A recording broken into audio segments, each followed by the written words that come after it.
When you think of Azure SQL Database, your mind probably jumps straight to high-speed transactions, right? It's the engine for your apps, the absolute workhorse of OLTP. But what if I told you that same engine has a secret identity as a really capable analytics platform? So let's get into it, because today we're uncovering the powerful analytics engine that's been hiding in plain sight inside Azure SQL DB. Okay, but that brings up a really big question, right? Can a database that's built for all those tiny, fast transactions really step up and handle the massive queries that come with analytics? I mean, isn't that what we have dedicated tools like Azure Synapse Analytics for? To answer that, we've got to understand that Azure SQL Database isn't just SQL Server running on a virtual machine in the cloud.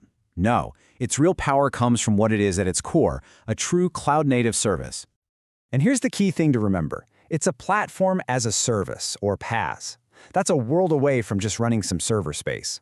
With paas, Microsoft is managing the whole stack for you, from the physical hardware all the way up to the database engine itself. And this paas model, it's a game changer. You get automatic patching, so you're never behind on security or features. Your backups, they just happen. Networking is ready to go. All that tedious, traditional DBA overhead, it's just gone. It frees you up to actually focus on your data, not on babysitting a server. Okay, so the management is easy, that's great. But what about performance? How on earth can a traditional database architecture go toe-to-toe with a monster like Azure Synapse, especially when it comes to having lots of people running queries at the same time? And this is where things get really interesting. See, Synapse uses what's called a massively parallel processing, or MPP, architecture. Think of it like a huge team of computers all working on one big problem. Azure SQL DB uses a symmetric multiprocessing, or SMP, architecture, which is more like one incredibly powerful computer. Now, MPP is awesome for gigantic single queries, but SMP, it has a massive advantage when it comes to concurrency. Let's put a real number on that. Even the biggest, most expensive Synapse instance tops out at just 128 concurrent queries, and a lot of the tiers you'd actually use, they're stuck at 32. If you've got a whole department of analysts and a suite of dashboards all hitting the database, you're going to hit that wall fast. An SMP system like Azure SQL DB, on the other hand, was born to handle thousands of simultaneous connections. It doesn't even flinch. So, concurrency is a huge win. But what about how we get data in these days? Modern analytics isn't always about a giant data dump overnight. More and more, it's a constant stream of small updates. Surely a traditional database would choke on that, right? You might think so, but this is another area where Azure SQL DB completely shines. It's a pattern we call a trickle-fed data warehouse.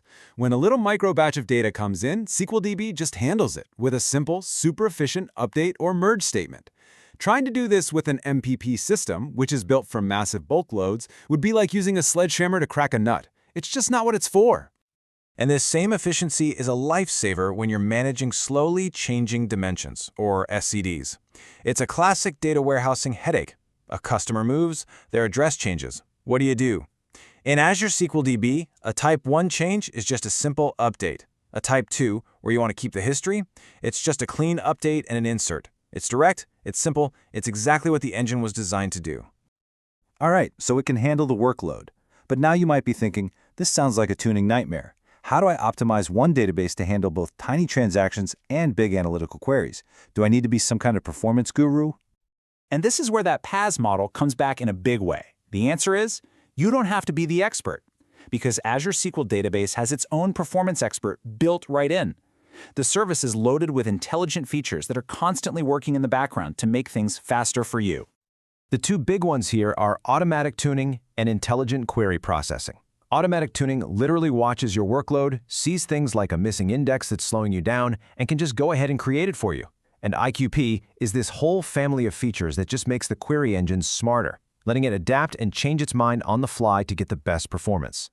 For instance, with something called adaptive joins, the engine can actually change its join strategy in the middle of running a query if it realizes it made the wrong choice up front.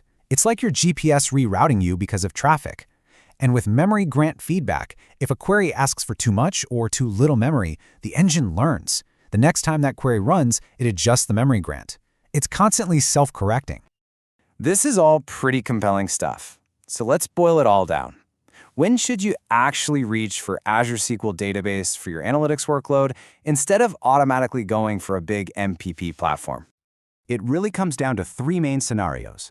First, if you need high concurrency, tons of users, lots of reports all hitting the system at once, its SMP architecture is perfect for that. Second, if your data trickles in through small, frequent updates, its efficiency there is a massive advantage. And finally, if you want your data management to be simple, using standard patterns for things like SCDs, well, Azure SQL DB makes that incredibly straightforward. So the big takeaway here isn't that MPP platforms like Synapse are bad. Not at all. They are incredible tools for their specific job, but they're not the only option. For a huge number of modern analytics workloads that prize high concurrency and near real-time updates, your trusty, everyday transactional engine might just be the analytics powerhouse you've been looking for all along. I really hope this explainer got you thinking a little differently about Azure SQL Database. If you found it useful, do me a favor and hit that like button, share it with someone who might need to see it, and definitely subscribe for more deep dives. Thanks so much for watching.